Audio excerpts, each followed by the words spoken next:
Hebreos 12 y el libro de los Hebreos es algo tremendo, ¿verdad? En la construcción de nuestra fe. En los versos 1 y 2 dice lo siguiente: por tanto, nosotros también, teniendo en derredor nuestro tan grande nube de testigos, despojémonos de todo peso y del pecado que nos asedia, y corramos con paciencia la carrera que tenemos por delante, puestos los ojos en Jesús, el autor y el consumador de la fe, el cual, por el gozo puesto delante de él, sufrió la cruz, menospreciando el oprobio, y se sentó a la diestra del trono de Dios. Qué bueno es poner nuestros ojos en Jesús, porque en este verso que acabamos de leer se define a Jesús como el autor y el consumador de nuestra fe. ¿Tú sabes lo que significa esta expresión?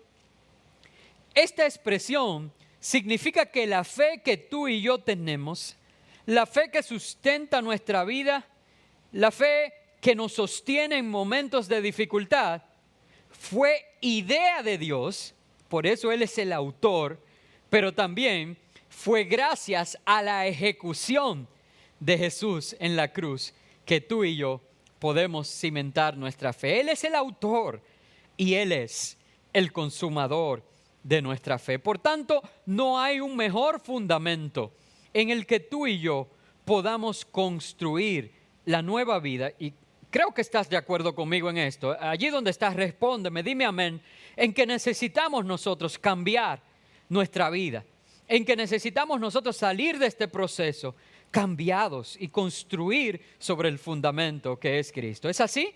Dime amén allí. Pues yo quiero que hoy hagamos un ejercicio. Generalmente cuando alguien viene a los caminos del Señor con deseos de conocer a Dios y me pregunta, bueno, si vamos a empezar de cero, y todos debemos hoy empezar desde cero, ¿cómo puedo aprender a estudiar la Biblia? ¿Qué debo estudiar? Y cualquiera se sentiría tentado a decir, empieza en el principio, empieza en Génesis, pero generalmente mi respuesta pastoral a una pregunta como esta es que empiece leyendo el Evangelio de Juan. Por eso yo voy a sustentar mi mensaje de hoy básicamente en todo el capítulo 1 del Evangelio de Juan. Pero casi siempre mi respuesta a estas personas que son nuevas en el conocimiento de Dios, y como decía hoy, todos necesitamos reconstruir eso, mi recomendación es que estudie y empiece estudiando la Biblia por el Evangelio de Juan. Y es que hay una perspectiva tan bella del Señor en este Evangelio. Juan lo enfoca desde el amor y hay una serie de estudios allí encerrados, se me ocurre así en el capítulo 15 de Juan, donde se habla, ¿verdad?, de permanecer en el Señor y Él en nosotros, del amor de Dios en nuestras vidas. También Juan lo ve desde la perspectiva de él mismo, porque se dice que Juan es el discípulo amado, y yo siempre digo de manera jocosa que él es el discípulo amado según Juan, porque el único evangelio que dice eso es el evangelio de Juan. Pero eso habla de la perspectiva que él tenía acerca de su relación con Jesús. Él se sentía el discípulo amado, y yo quiero que tú, amado y amada que me estás viendo, puedas en tu hogar sentirte ser el amado de Dios. Decir, yo soy el discípulo amado de Jesús. Yo soy a quien Jesús amó cuando estuvo en la cruz del Calvario. Y desde esa perspectiva del Evangelio de Juan, yo quiero que con humildad todos nosotros hagamos este ejercicio, estudiando el capítulo 1. Y donde quiero que veamos solamente 4 cosas. Será un mensaje bien sencillo y fácil de digerir. Solo 4 cosas que vamos a ver en el primer capítulo del Evangelio de Juan y que hablan acerca de Jesús. Lo primero que quiero que veamos es acerca de la naturaleza divina de Jesús. El Evangelio de Juan describe a Jesús como Dios. Y yo quiero que lo veamos en los primeros 5 versos del capítulo 1. Y dice de una manera literaria y maravillosa, y que yo uso mucho en mis mensajes. El que ha escuchado un mensaje mío generalmente ha escuchado citar por lo menos una parte de estos versos. Dice Juan: en el principio era el Verbo, y el Verbo era con Dios, y el Verbo era Dios. Este era en el principio con Dios. Todas las cosas por Él fueron hechas, y sin Él nada de lo que ha sido hecho fue hecho. En Él estaba la vida, y la vida era la luz de los hombres. La luz en las tinieblas resplandece, y las tinieblas no prevalecieron contra ella. Claramente deja Juan establecido la divinidad, la naturaleza divina de Jesús. Dice que en el principio ya Él era. Y no hay racionalidad en eso. Eso tenemos nosotros que entenderlo, porque nosotros acostumbramos a tener un principio y un fin de todas las cosas. Pero cuando Juan habla acerca de Jesús, dice que en el principio ya Él era. Por eso cuando Dios se le reveló a Moisés, habló acerca de sí mismo. ¿Quién le voy a decir que me envía? Yo soy. Yo soy. Él es el gran yo soy, porque desde antes ya Él era y para siempre Él es. Él es, el que era y el que siempre será. Y tenemos que entender esto, que en el Señor están los tiempos. Y una cosa que dice Juan es que no solamente Él era, sino que Él era con Dios y que Él era Dios. A veces es confuso hablar de la Trinidad, porque Dios se ha manifestado en 3 personas, pero no es que son 3 dioses, es un solo Dios. Yo sé que se nos hace un poco confuso a veces entenderlos, y hermanos, está bien, porque tú y yo con una mente finita no vamos a entender las profundidades de un Dios infinito, pero a veces es necesario buscar ejemplos de la vida real, de la vida, real, porque la vida espiritual también es real. Yo digo de la vida física, a eso me refiero, para explicar las cosas espirituales. Y recuerdo que estando mi hija un poco más pequeña, vino con esta pregunta que a cualquier teólogo lo hace temblar. Y dice: papi, ¿me puedes explicar un poco esto de la Trinidad de Dios? Y yo le dije, bueno, si tú le preguntas a Leleli, Leleli es mi madre, su abuela, ellos le llamaban así de pequeños y aún todavía lo hacen. Pregúntale a ella, ¿quién soy yo para ella? Y ella te va a contestar que yo soy su hijo. Pero pregúntale a tu mamá, le respondí a mi hija, es decir, a mi esposa, ¿quién soy yo para ella? Y ella te va a contestar, Él es mi esposo. Y si yo te pregunto a ti, mi hija, ¿quién soy yo para ti? ¿Qué rol desempeño en tu vida? Tu respuesta es que tú eres mi padre.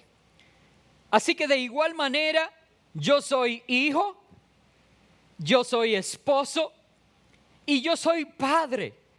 Y es una manera un tanto sencilla, ¿verdad?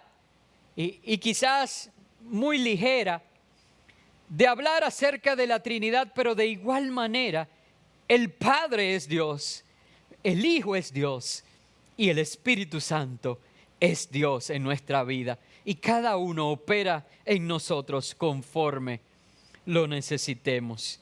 Y Jesús claramente queda establecido que es Dios. No solamente era en el principio, no solamente estaba con Dios, Jesús es Dios. Y dice que por Él fueron hechas todas las cosas y sin Él nada de lo que ha sido hecho así puede ser hecho. Es decir, que Él es el mejor fundamento para construir cualquier cosa. Pastor, pero aún mi vida sobre todo tu vida. Porque dice Juan en el verso 4 que en Él estaba la vida y la vida era la luz de los hombres. Y por eso la luz en medio de las tinieblas resplandece y las tinieblas no prevalecen. ¿Quieres que tu vida esté llena de luz y que las tinieblas no tengan parte en ella? Llénate de Jesús y construye tu vida sobre Jesús por la naturaleza divina de Él, que va a garantizar victoria en tu vida. Bueno, estoy hablando acerca de Jesús y lo primero que te he dicho es que Jesús es Dios. Te hablo de la naturaleza divina de Jesús.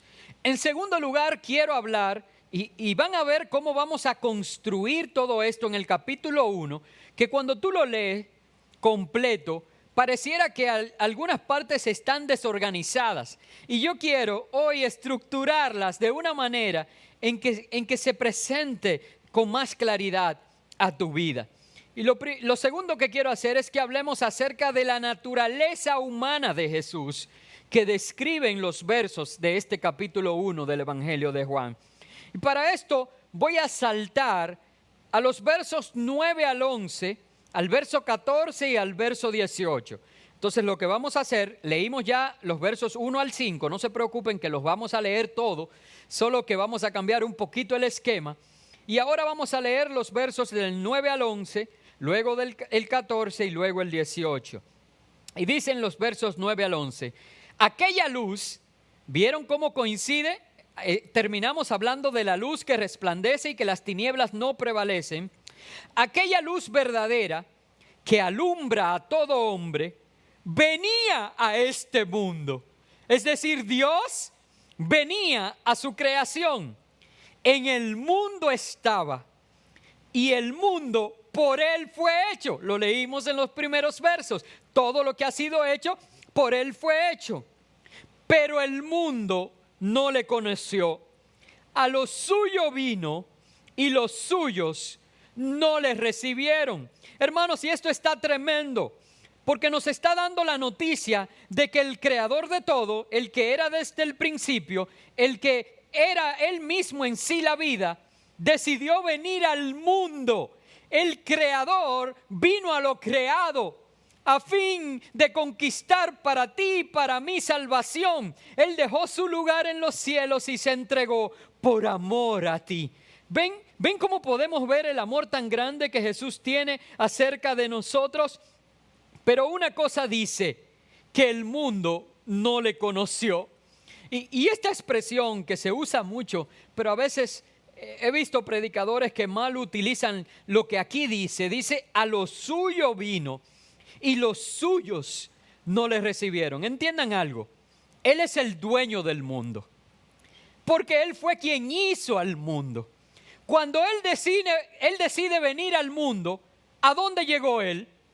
A lo suyo, a lo que era suyo. Es como que usted compre una casa en la playa, que no es su casa primaria, sino que es una casa de vacaciones, y por tanto usted no acostumbra a habitar en aquel lugar. Mas de pronto usted un fin de semana quiere ir a esa casa de playa, y cuando llega allá, usted está llegando ¿a dónde? A lo suyo, porque esa casa es suya, usted la compró, le pertenece a usted. Imagínese que alguien, al usted llegar, le diga, oye, ¿qué tú haces aquí? No, tú no puedes entrar, ¿quién eres tú? ¿Cómo usted se sentiría? Hermanos, completamente contrariado, y diría, ¿y quién es este? ¿Quién se considera ser este? Porque yo estoy viniendo a lo mío, a lo que me pertenece, a la casa que yo construí. Entonces yo puedo llegar allí cuantas veces yo quiera. Pues Jesús vino a lo suyo. Jesús vino a este mundo que le pertenece.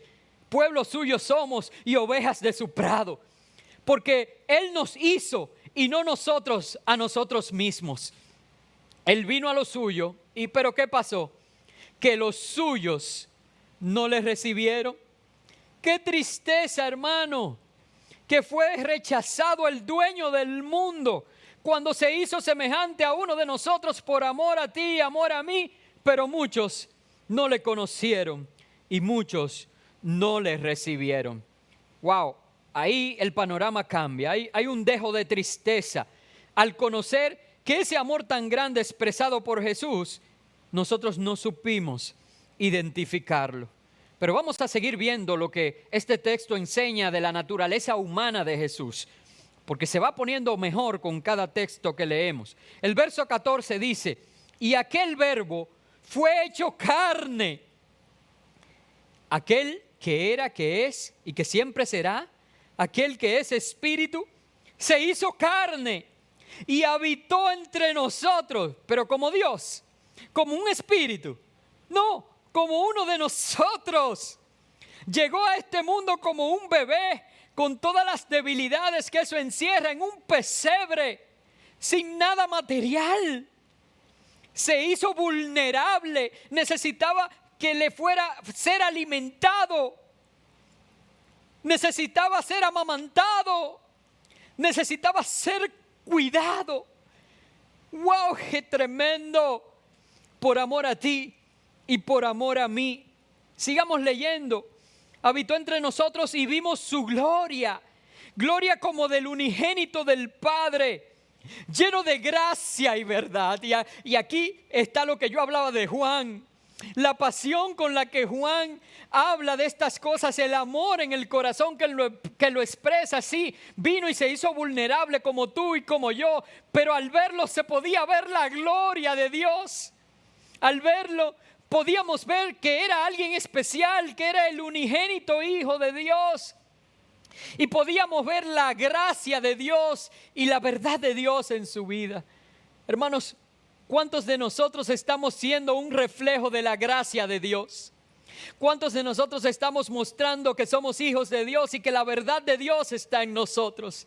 Yo quisiera que con la misma pasión se hablara de mí, que pudieran verme y ver esto en mi vida. Y eso fue en la carne, porque dice que el verbo fue hecho carne. Santo es el Señor y habitó así entre nosotros. El verso 18 dice por qué lo hizo. Habla un poquito del propósito de Dios al encarnarse en Jesús. Dice, a Dios nadie le vio jamás. El unigénito Hijo que está en el seno del Padre, Él le ha dado a conocer. Hermanos, ninguno de nosotros ha tenido la oportunidad de ver a Dios. Ninguno de los grandes profetas, ninguno de los apóstoles pudo ver a Dios en sí mismo, porque Dios es espíritu. Pero el Hijo que se hizo carne es la imagen visible del Dios invisible.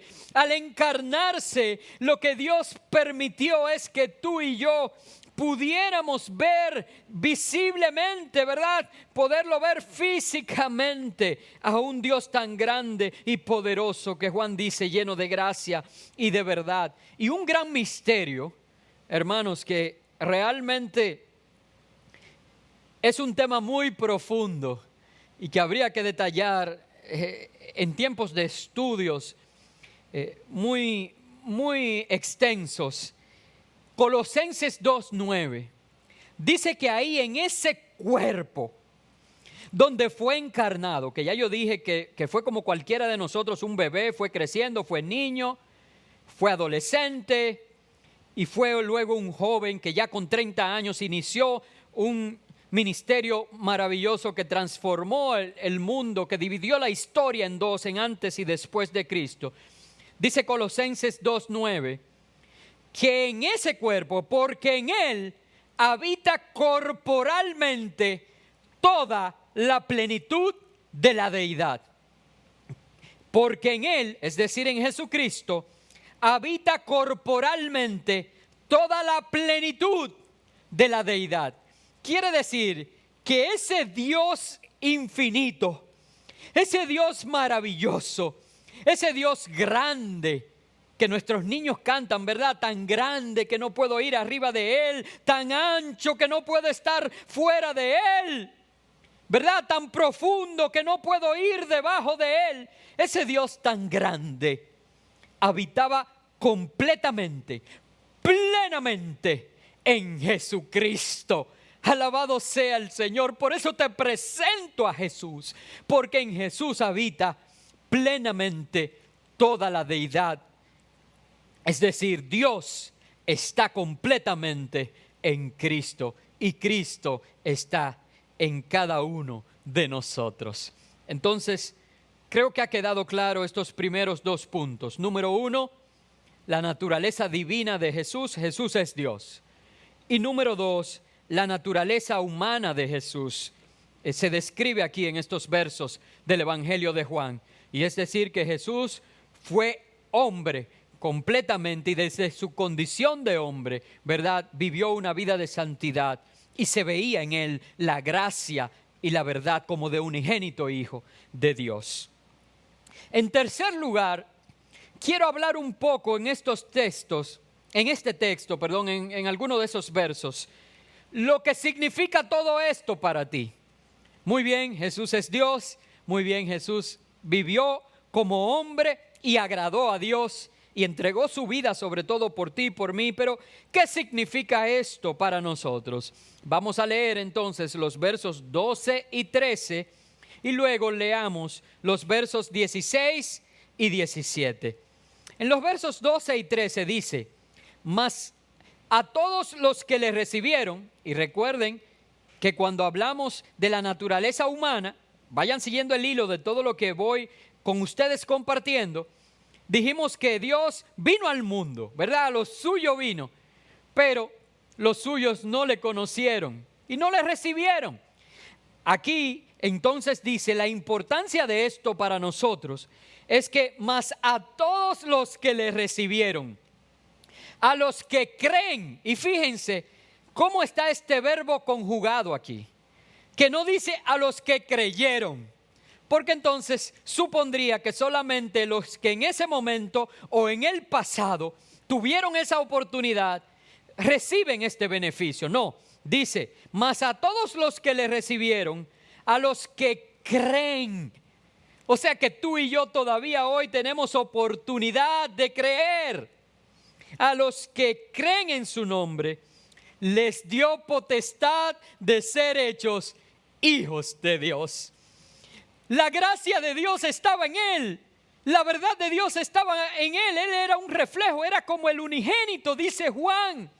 Pero ahora, gracias a su sacrificio, si tú y yo tomamos la decisión de recibirle, si tú y yo tomamos la decisión de creer en él y permanecer creyendo en él, para que se pueda decir de nosotros, los que creen en él, tú y yo, por adopción, podemos ser llamados hijos de Dios. No hay un título mayor, no hay un decreto que ningún presidente pueda emitir que te otorgue un título más alto. Tú tienes que reconocer eso y alegrarte de eso, decir yo soy un hijo de Dios. ¿Puedes decirlo conmigo allí? Es más, ponte de pie allí donde estás, levanta tus manos al cielo y da gracias, porque es que eso llena el corazón de gozo. Y allí di, yo soy un hijo de Dios. Ahora dilo con gozo en el corazón, yo soy un hijo de Dios. Alabado sea el Señor. La importancia que esto tiene es que por medio de la encarnación de Dios en Jesucristo y el sacrificio de éste en la cruz, nuestros pecados han sido borrados y ahora tú y yo pasamos de ser criaturas de Dios, es decir, entes creados por Dios, meramente seres vivos, y pasamos a ser hijos de Dios y por tanto coherederos con Cristo de todas las riquezas en gloria en los lugares celestiales. Santo es el Señor. Sigamos leyendo y dice, estos hijos no fueron engendrados de sangre, ni de voluntad de carne, ni de voluntad de varón, sino de Dios. Fíjate en esto, lo que está diciendo, que no es. Y yo quiero hacerte una pregunta. ¿Cuántos de ustedes fueron y tocaron la puerta de su papá y de su mamá y le dijeron, yo quiero nacer en esta casa, yo quiero ser su hijo, así que a partir de ahora denme esa oportunidad? Ninguno. Por voluntad de hombre, ellos se unieron el uno con el otro en matrimonio. consumaron el amor y eso provocó un embarazo en tu madre y luego de 9 meses tú fuiste el fruto de ese amor. Sin embargo, esto no fue por voluntad de hombre, no fue que tú decidiste. No es que se unió un hombre y una mujer para formar la familia de Dios. No, fue la voluntad de Dios que quiso llamarte por tu nombre. Y Él miró y dijo, Yulisa, ven, sé mi hija. Dijo Guillermo, ven, sé mi hijo. Dijo Abigail, ven, sé mi hija. Dijo Altagracia, ven, sé mi hija. Él dijo tu nombre, Él dijo mi nombre y me llamó a ser parte. Me ha hecho un hijo para su gloria, me dio su apellido. Alabado sea el Señor. Qué bueno, qué privilegio que por voluntad de Dios, el Dios que se hizo hombre, ganó para ti y para mí la oportunidad de ser llamado hijo de Dios. Versos 16 al 17. Habla de por qué lo hizo. Porque yo lo he personalizado, yo le he puesto tu nombre y eso yo sé que te hace sentir muy especial. Y quizás te esté preguntando allá, wow, ¿qué yo hice para ganar esto? Quizás es por lo buen mozo que soy. Si yo me mirara en un espejo pudiera pensar eso. Ahorita se estima por los cielos, ¿verdad? Pero quizás tú pienses que es por tu color de ojos. Quizás tú pienses muchas otras cosas, pero mira lo que dice versos 16 y 17. Dice, porque de su plenitud tomamos todos y gracia sobre gracia. Pues la ley por medio de Moisés fue dada y era imposible de cumplir. Pero la gracia y la verdad vinieron por medio de Jesucristo. Hermanos, no es por obra para que nadie se gloríe. Todo esto es por su gracia. Si no fuera por su gracia y por su amor, tú y yo no pudiéramos alcanzar la salvación. Todavía estuviéramos separados de Dios y quizás un gran velo habría y una vez al año se ofrecerían sacrificios de animales en expiación por nuestros pecados. Pero no, Jesús se entregó y fue suficiente una vez y para siempre. Y a través de este sacrificio el velo que separaba el lugar santo del Santísimo fue rasgado y en esa hora y desde esa hora tú y yo tenemos libre entrada delante de su presencia, donde dice la Biblia que podemos alcanzar gracia para el oportuno socorro que es en Cristo Jesús. Alabado sea el Señor. Eso es lo que significa para nosotros que Jesús sea Dios. Eso es lo que significa para nosotros que Jesús se haya hecho hombre. Ese es el significado para ti y para mí, que a través de su sacrificio, a través de su muerte, tú y yo tenemos vida y vida en abundancia en Cristo Jesús. Número 4 y último punto que quiero compartir contigo en esta mañana es que a pesar de todo esto y a pesar de lo mucho que Dios te ama, no se trata de ti, se trata de Él. Hermano, no se trata de ti, se trata de Él. Todo se trata de Él, lo dijo Juan en los primeros versos. Todo lo que fue hecho por Él y para Él fue hecho. Y ahora sí yo quiero que vayamos a los versos 6 y 8 y luego vamos al verso 15. Mira cómo dice los versos 6 y 8, que muchos de nosotros lo leemos en medio de esta narrativa y pensamos, ven acá, pero este verso está como fuera de lugar. Bueno, ahora va a hacer sentido. Es que no se trata de ti, se trata de Él. Dice los versos 6 al 8, hubo un hombre enviado de Dios, el cual se llamaba Juan. Y este no es Juan el evangelista, este es Juan el Bautista. Este vino por testimonio, para que diese testimonio de la luz, a fin de que todos creyesen por él. No era él la luz, sino para que diese testimonio de la luz. Fíjense, hermano, los evangelios describen a este Juan el Bautista como un hombre admirable. Es más, hay expresiones que dicen, no había un hombre como él en ese tiempo. Sin embargo, está aquí en este texto, insertado allí en el medio de todo, para que veamos que un hombre como Juan el Bautista, con esa descripción que de él se hace tan admirable, solamente vino con el propósito de dar testimonio de aquel que leímos que era la luz, aquel que es la luz, para que todos creyesen en él. Juan el Bautista predicaba no para que la gente creyera en Juan el Bautista. Juan el Bautista predicaba para que la gente creyera en Jesucristo. Él daba testimonio de la luz, pero él no era la luz, sino que era simplemente quien daba testimonio de la luz. Yo no sé si puedes entenderlo. ¿Alguno de ustedes se puede comparar con Juan el Bautista?